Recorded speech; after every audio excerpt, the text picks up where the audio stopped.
On this week's Back of the Grid, the summer break's over, so we're going to take a look at Zandvoort and the rest of the season ahead. Let's go.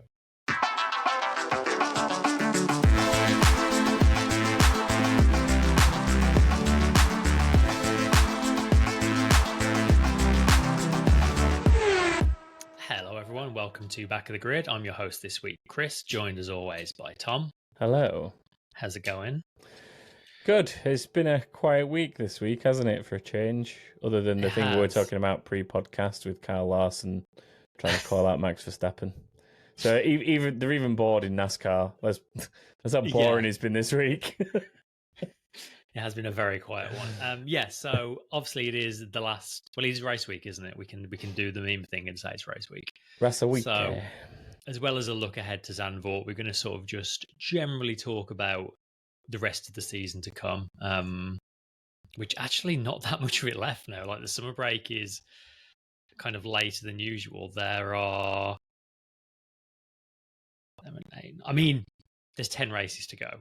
Which in any normal year would still seem like a lot, but given the calendar now, it's like it's less than half. Yeah. But yeah, I mean, this season has ramped up in a pretty crazy way in the lead up to the summer break. Like it's a very different playing field to where we started the season. It's just super exciting to see how the rest of this year pans out. I mean, we've got at least one championship up for grabs. Possibly two, but I would say definitely one. Yeah, I mean, McLaren and Ferrari are both close enough to Red Bull in the constructors, and McLaren have definitely been outscoring Red Bull in the last few races in the lead up to the break. So I think that one's easily up for grabs. Mercedes are just too far back, I think. Like that could be the only thing that I guess scuppers it for McLaren is Mercedes actually getting in the mix and taking points away from McLaren and stopping them being able to close the gap as easily to Red Bull. But it's 42 points. It's not a huge gap that at all. Yeah. Especially in this scoring system. The drivers, debatable, I guess. It's definitely doable, but I do remember seeing an infographic before we went into the summer break that basically showed like kind of the points tallies, and despite Max not winning, he's still doing enough to outscore. To maintain his gap essentially. As it stands at the moment. So yeah, it will take some very bad results, I think, from the Verstappen camp and some very consistent wins in his stead from Lando Norris. I mean, Verstappen could DNF 3 races in a row and still be leading the championship, even if Norris wins all 3. So yeah, it's a hefty gap he's got. I think the main thing for the likes of Norris has been how many races in amongst that time where Verstappen's been off the podium, it's actually been a Mercedes taking away the win. Yeah. And that's probably hurt the title gap. And then also, obviously, in another one, it was his teammate. So it's not been...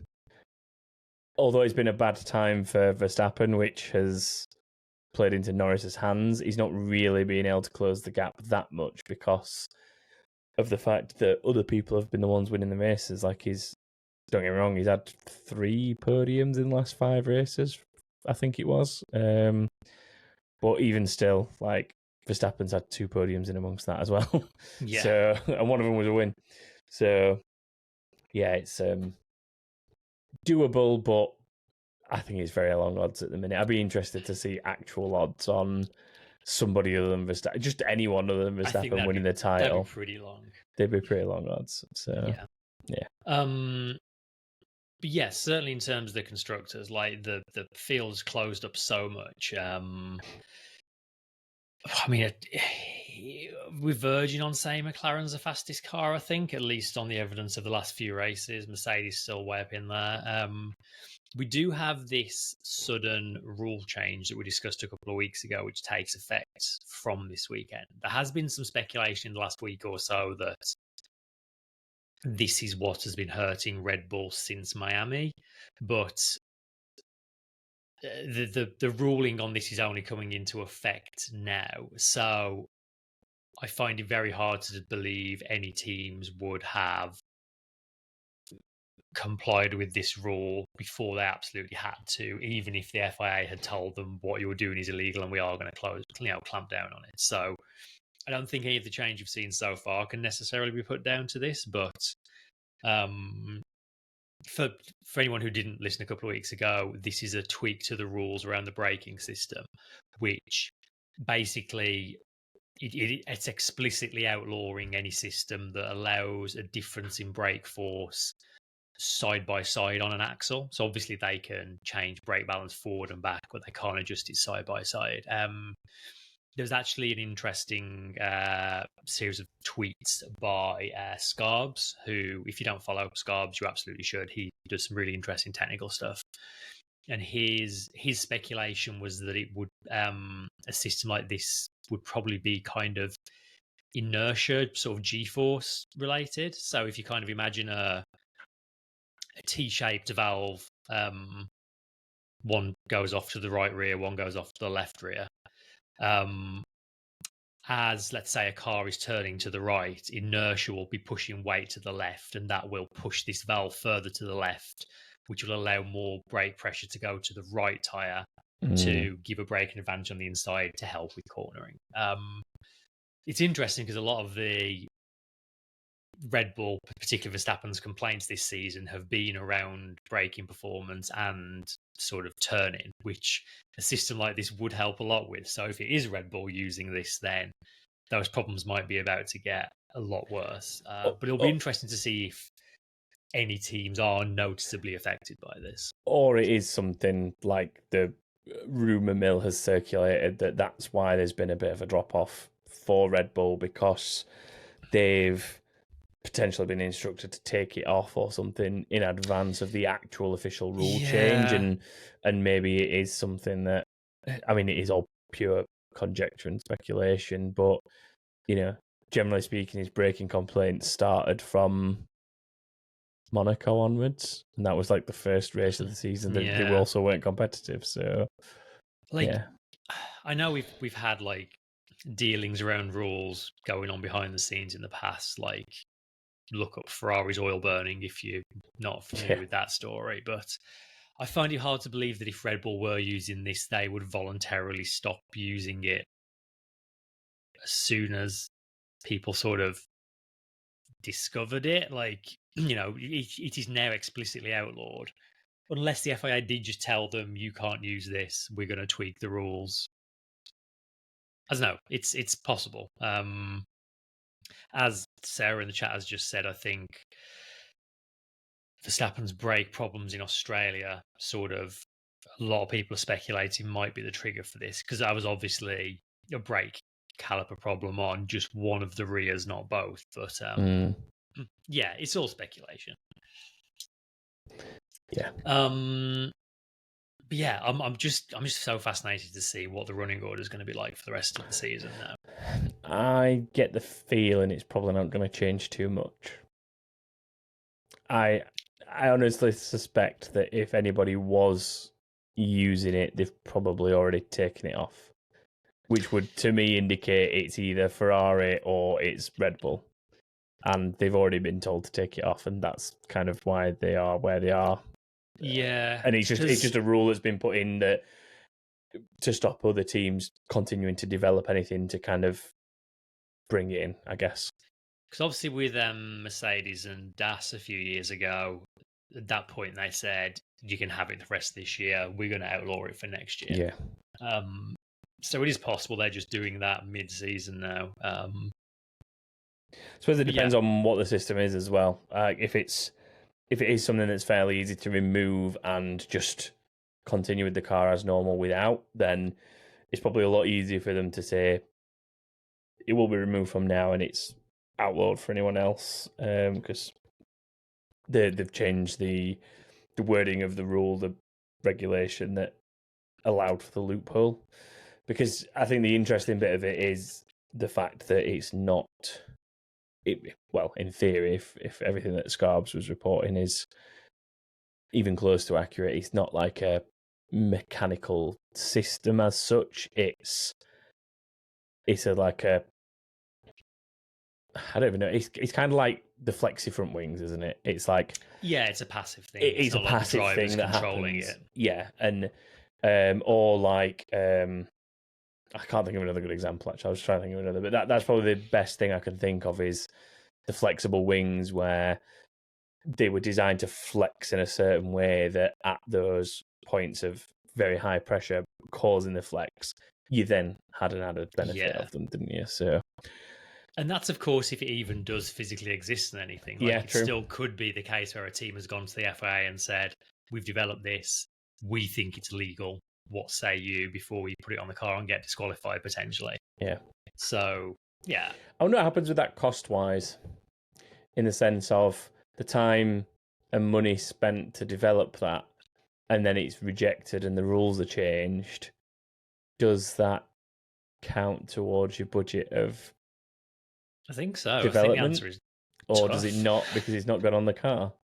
No, I think it's you've spent time on developing it, just it doesn't work. Like, I mean, based on that salaries. argument, Aston Martin should get all their budget cut back because none of their upgrades ever work. So. Well, not necessarily the upgrades, more developing a part that's actually systems, then banned as a consequence. Yeah, totally. Because obviously the salaries will be the salaries. It doesn't matter what the people are doing, technically speaking. Like, yes, you could have had them on something more guaranteed to pass scrutineering and it'd be fine. But someone's salary is someone's salary over the course of a season. But obviously anything else that goes into it, it'd be interesting. But it probably does count because, like you say, if it's then not feasible, it's tough. Yeah. So, yeah. What else we're looking at for the rest of the year? I mean, we've still got driver market gaps to be filled. Not so many yet anymore, I should say. But what are we waiting for? We still need a second Alpine driver. We still need a second Sauber driver. Still need a second Mercedes driver, but we're pretty certain we know who that is. And we need a second RB driver. Quick thoughts on the gaps. I mean, everyone's pretty certain Antonelli's getting the Mercedes seat at this point. I'd probably be fairly surprised if it wasn't Antonelli there. Alpine, I'm still not 100% sure. I mean, they might bring someone like Doohan up, but I think it's one of those things where it makes a bit of a mockery of having the youth program if they don't move Doohan up. I suppose it will depend on who officially stays at Sauber, if either of them do, because if Bottas is the Sauber seat, then that leaves Zhou Guanyu up for grabs. Mm-hmm. And he has previous Renault ties, so he does actually. That's a good point. There could be an argument that they may move in his direction, but that would depend on who Sauber choose to retain out of the two of their drivers. Mercedes, like you say, I think is pretty much more than likely going to be Kimi Antonelli. With everything going on around him at the minute, I don't think I can see past that like I could before. No. And then RB, I would honestly assume at this point there might be a harsh reality check for Ricciardo and Liam Lawson gets that seat back. Yeah, that's kind of what I think that's what I'm hoping for, to be honest with you. But yeah, I think right now Bottas staying at Sauber is looking most likely. I mean, Flavio Briatore has gone on record as saying the drivers for 2025 don't matter. he basically said, he's like, the driver in 2026 and 2027, when we have a good car, will matter. Next year doesn't, which is real nice. Can't wait to see who they employ then. Yeah, right. What a nice vote of confidence before they've even got them. Yeah. Before we get to 2025, what do we reckon to Perez's spot for the rest of the season, because driver announcements, Red Bull ones in particular, are always very carefully worded. And the announcement that Perez was sticking around for the rest of the year specifically said something along the lines of looking forward to him having better times at circuits he has historically gone better at, which I guess is pointing at your sort of Baku, Singapore, I guess Mexico. Street circuits, basically. Yeah. Vegas as well, I suppose. Like, yeah. Do you think that is him secure to the end of the season now, or is it a case of like how important do you think these races are to his future?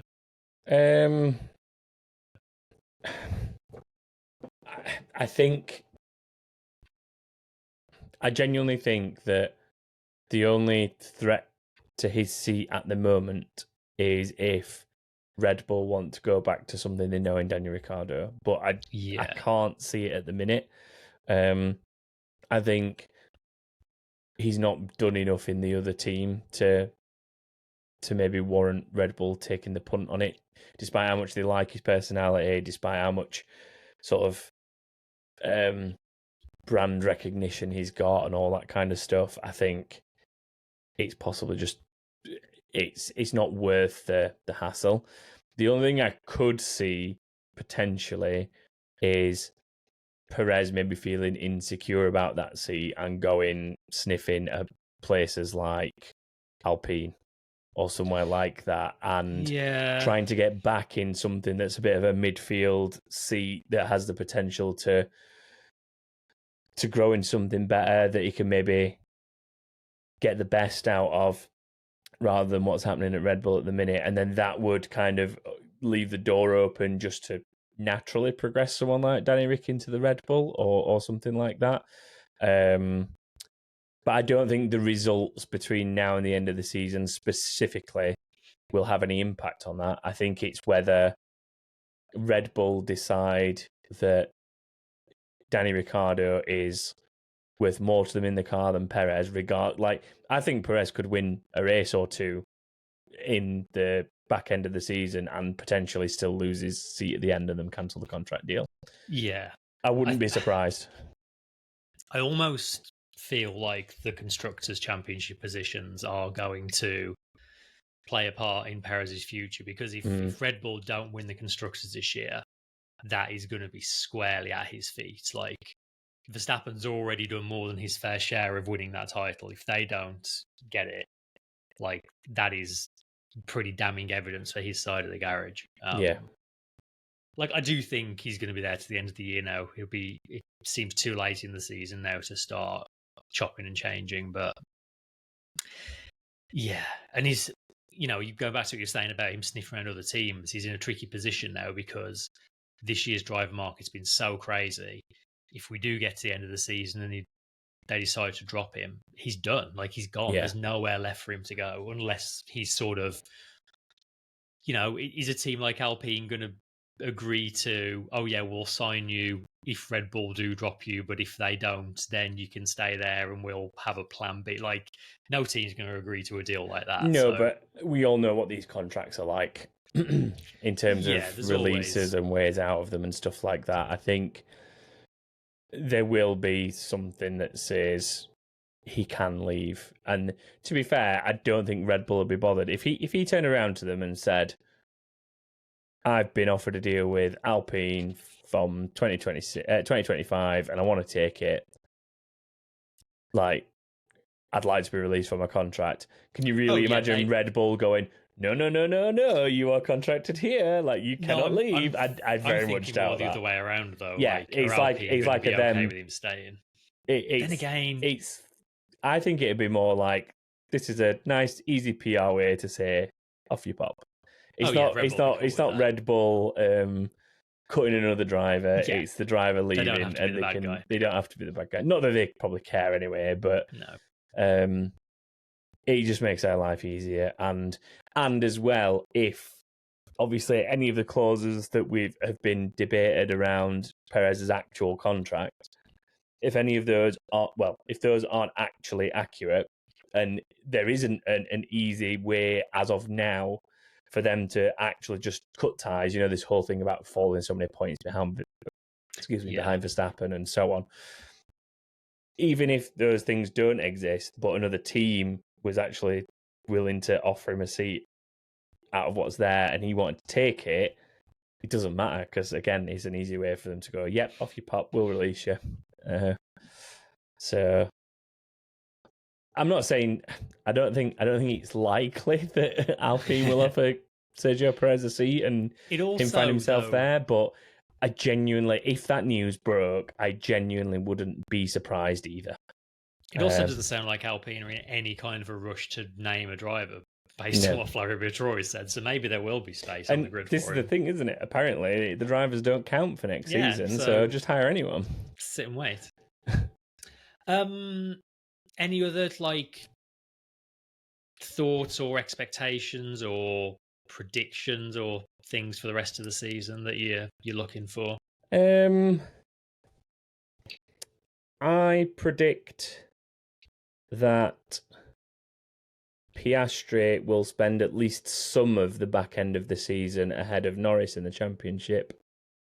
Do you think he'll do enough to close the gap? I think he'll do enough to close the gap. Whether he'll then keep it closed and finish ahead of him, I'm not 100% sure. But I think there's enough in Piastri's performances at the moment, like we talked about last week, that he can maybe close that gap, and towards the end of the season, they'll maybe back and forth over second place or something like that. It is actually a smaller gap than I thought. It's only 22 between them. Yeah. I do feel like Piastri's going to outscore Norris for the rest of the season, so it's not a huge gap to close. No, especially when you look at 25 points to 18. If they finish 1-2 again somewhere, then with Piastri winning the race, that's a 7-point swing in Piastri's favour immediately. So, and then say Mercedes or something throws themselves in between them, it's a 10-point swing in Piastri's favour. That gap can come down pretty quickly, despite them both getting good results. So that's my kind of, not necessarily out there prediction, but something that I'll be looking out for over the last 10 races is Piastri closing that gap and potentially spending some of this final stretch of the season ahead of Norris in the standings. Mm-hmm. Yeah, I can potentially see that. Anything for you that's kind of in that ballpark? I think we're gonna. There's 10 races left. I don't, without stepping too much into the inbox just yet, because now we've got a question about wins, but I don't think we're going to see any one driver win more than 3 or 4 tops. I think those wins are going to keep bouncing between different drivers. I don't think we'll see any more winners. We've had 7 so far this season? Yeah. Is that right? 1, 2, 3, 4, 5, 6, 7, yeah. Yeah, I don't necessarily get any more winners, but I think we'll have lots of different drivers winning the races. Do you think Perez will win a race before the end of the season? I don't. No? I really don't. I think the car's too far away from the others at this point for him to be able to claw that back. It's just the level of competition now. In years gone by, if Verstappen had a bad race, Perez would turn up and win it, or if Perez qualified well at a track that was hard to overtake or something. But when you've got McLaren and Mercedes up there as well with race winning pace, I just can't see it. Not even at Baku. I don't think so. Singapore. I think he'll get some podiums, but I don't think he'll get a win. Fair. Did you see that this is the most Grand Prix winners on the grid we've ever had? Oh, what, in terms of if you count people who have won in previous years, like your Gaslys, your Ocons, and so on? I think it's 13 drivers on the grid have won at least one race now. So who's the other 6 that have won a race but haven't this season? You got Alonso, Ricciardo, Gasly, Ocon, Bottas. Yeah. Which is pretty crazy. Yeah. Should we focus in a bit then on Zandvoort and do some predictions? Yeah. I feel like this is actually a bit of a tough one. We've had a little bit of a break, and it's a circuit that you used to very easily just be able to go max for fastest and win. But I 3 feel for like 3, isn't he, Max? But the currently, currently 3 for 3. So is it easy enough to say max again, or do you think the likes of McLaren and Mercedes are close enough to cause some kind of upset in amongst all that? Try and look at previous races and what. But then again, the running orders changed so much over the season. It's hard to even look back at previous races, isn't it? Yeah. So if you look at previous years, we've been there 3 times, and he's won every single one, and I'm pretty sure he's won every single one from pole as well. I think you're right. Right, should we get into it? Yeah, go on. Who do you think's fastest in Q3? I think I'm going to go with.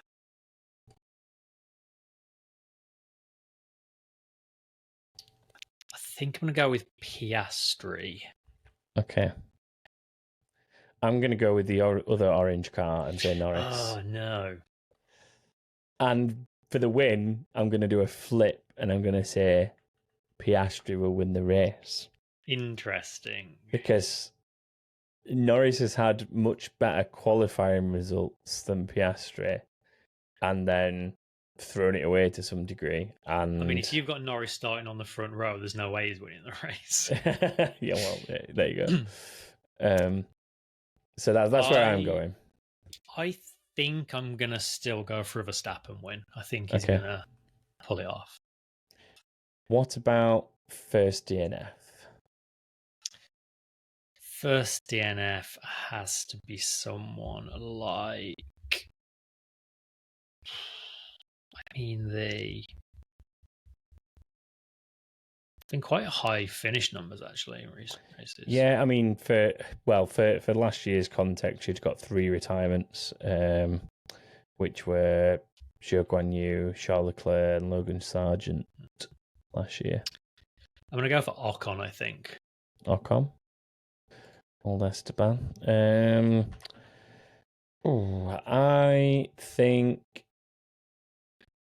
I think...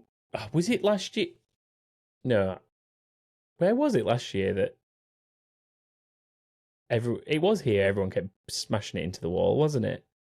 Yeah, because the weather was crazy at Zandvoort last year. It was because of rain, though, wasn't it? It wasn't mistakes. Yeah, and still only 3 retirements, actually. Yeah. It is one of those circuits, though, where the walls are pretty close, aren't they? Despite it being a sort of slightly more traditional circuit for the most part, the walls are pretty close. I'm going to go Sargent again. It was Sargent last year. And technically, I don't think it was his fault last year, from what I remember. It was a car failure. I think Zhou was the only one who went out through a DNF last year. Through an accident of some kind last year. Just out of interest, as a quick glance at the weather for the weekend, it's looking like rainy qualifying, but probably a dry race. Okay. I'm going to stick with Sargent. I'll stick with Sargent. Number of finishes, I'm probably going to go somewhere in the ballpark of what we saw last year in, say, 17. Just because of things like those walls being a bit closer and stuff like that. Yeah, lots of gravel as well. Yeah. I was actually thinking of 17 as well. You're going to stick with it? Stick with it, yeah. And then random driver for this week is Kevin Magnussen. So where are you going to put K-Mag in all this? K-Mag, I'm going to put...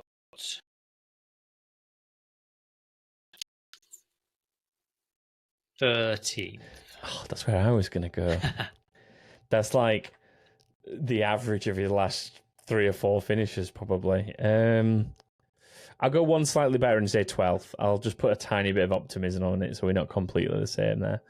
Right, that is it. That is our predictions. If you want to get involved with submitting your own, please remember to do so at backofthegrid.com.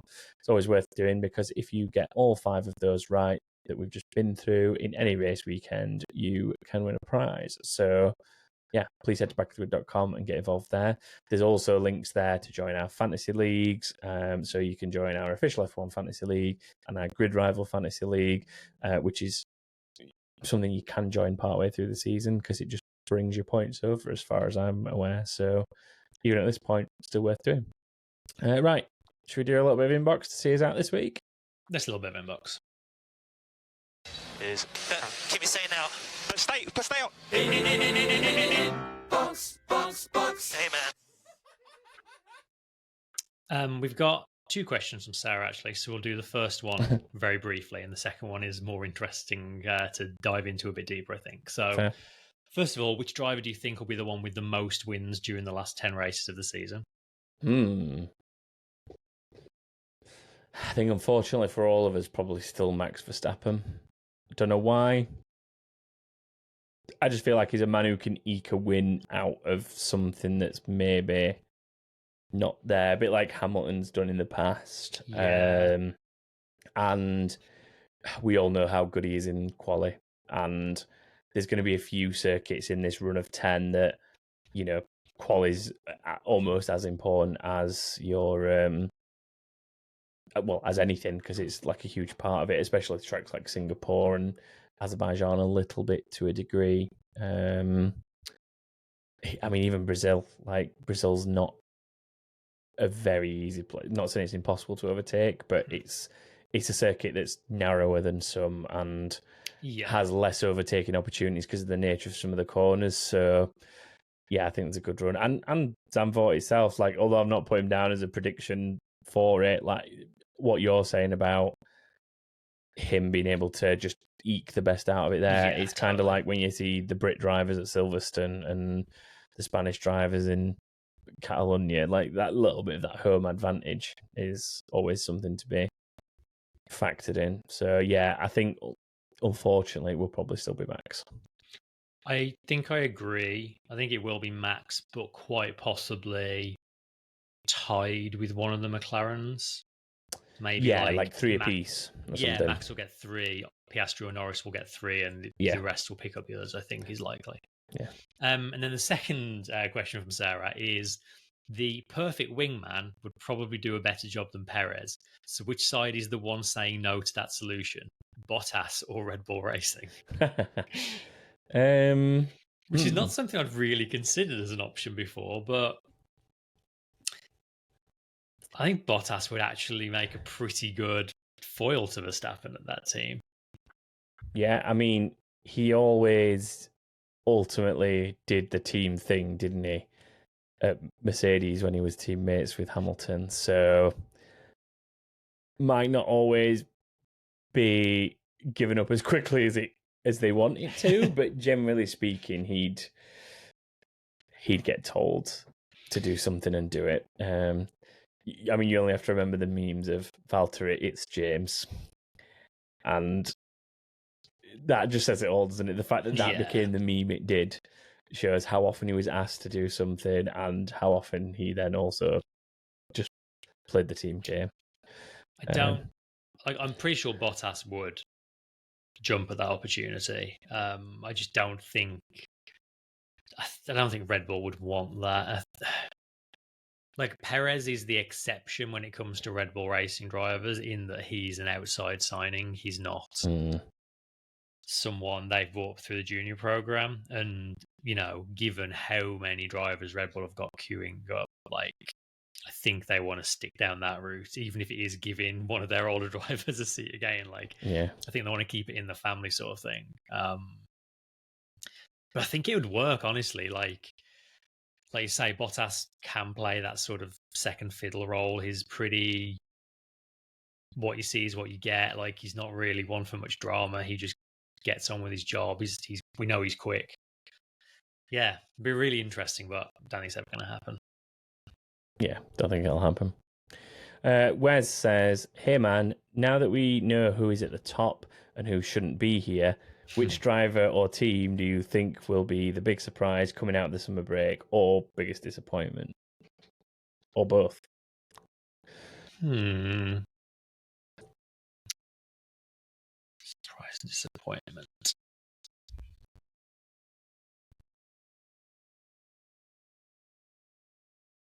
It's so hard, isn't it? Because it's already so mixed up. And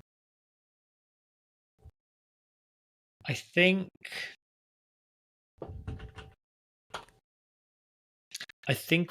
can I say Ferrari are going to continue to be a disappointment? Like, I think there's some hope that Ferrari are going to kind of No, that doesn't Mercedes-esque count. find something and ramp back up again, but I just can't see it, to be honest with you. No, that doesn't count. Well, that's no fun. I think a surprise is Perez starts finding some consistency near the front and helping Max defend the titles for Red Bull. Mm-hmm. Because I don't actually see it happening, but it's not beyond the realms of possibility is what I'm getting at, I guess. And I mean, the other one is, I guess, kind of not necessarily biggest disappointment per se, but the thing I was talking about with I can see Piastri maybe at some point overtaking Lando, which wouldn't necessarily be the biggest disappointment in Lando's regard, but it's not where you'd necessarily expect them to be given their careers and time on the grid and things like that. So I'm not saying Lando would be the biggest disappointment, but I think it would be disappointing to Lando specifically, and probably a lot of Lando's fan base if he was overtaken by Piastri. So I'd probably kind of stick with that in that regard. I think a surprise, despite what we've said and where we rated him last podcast, I think Ricciardo could be a surprise. I don't think his results over the last 4 or 5 races have necessarily reflected his pace. And he has been he's been generally outperforming Tsunoda kind of in the lead up to the summer break. And I think he might kind of carry on ramping that up for the closing part of the season. I mean, I would say out of everyone that we ranked last week, the driver probably with the most potential to move himself a tier or more is probably Ricciardo. Because we had Ricciardo down as like, why is he here at this point, essentially? And I think Ricciardo probably has the most opportunity to gain on that and get kind of into that doing just fine middle tier of driver that we talked about. I can't see any of the other. Maybe Perez as well. Maybe Perez turns things around and just becomes questionable, or does get as far as doing just fine. I don't know. But I think Ricciardo feels like the one with the most opportunity to jump up from there. Despite what we've just been saying about, he's probably going to get replaced by Lawson. But yeah. Another one that might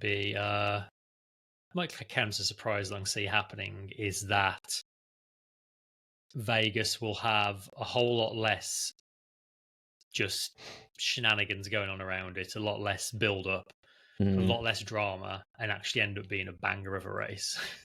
I'd love that. You mean like on-track stuff more than the off-track stuff? You mean like Baku 2.0? Kind of, yeah. Instead of the classic well done Baku that was sarcasm, it actually turned into a genuine well done Baku second time around. Maybe. I still need to next time we go to a Grand Prix, I am buying a well done Baku t-shirt to wear for it. Fair. And that about wraps us up this week. I'll say a short one. We've still managed to get 40 minutes out of it somehow. Don't know how. Just rambling. And yeah, we'll be back in a week's time to review a race for the first time in a while. Don't forget to get your predictions in before the start of Q1 on Saturday. It is a normal format, isn't it, this weekend? No sprint shenanigans. 2 p.m. in the UK, if that helps anybody. I know a lot of our listeners and watchers are UK-based, but not everybody is. But yeah, when qualifying starts, predictions stop. It's the easy way to remember. Yeah. But yes, you can do that on backofthegrid.com, where you can also get in touch with us and find the other fantasy leagues and all of that stuff. We're on Twitter and Facebook and all of those things as well, and on YouTube. So if you're only a podcast listener, give the YouTube version a go at some point as well. I would say last week's episode is probably a good one to start with, because we've got all the nice tier maker stuff and lots of nice things to look at and keep track of. So go and give that a look. But until next week, when I think we will be back to our full quota of 3 hosts for the first time in a while, thank you as ever for joining us, and goodbye. Bye, everyone. And if you're at Donington for the touring cars this weekend, then try and find me. I'll be there. Bye.